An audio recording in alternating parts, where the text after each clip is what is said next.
lot of the times we will suppress our emotions, ignore how we feel, because we never created a healthy coping mechanism to deal with it. What I'm noticing is, even on this new identity I am trying to create, I still have old things about myself that when it arises, it jumps in to protect, it jumps into action.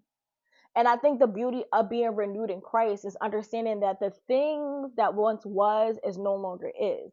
Meaning, when you are building a new identity, you also have to build new coping mechanisms. You also have to build a new belief system. Every tingent of who you are has to be rebuilt in increments.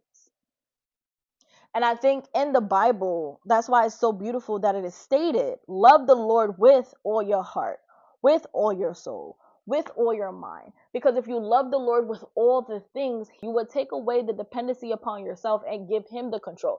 So what you're going to do is, the lies that you have been embedded in you for all these years are now going to be contradicted with truth. If the lie that's within me is saying I'm not worthy, I go to open his Bible and he says you are worthy, you are chosen. That is a lie that I originally thought about myself, but the Lord tells me the truth about myself because I am renewed in him. So I think when it comes to the rewiring of a system, especially when you're doing it on a new foundation, I love the fact that I get to choose the Lord above my own negative thoughts, my own selfishness, my own flesh. I love the fact that I get to die to myself.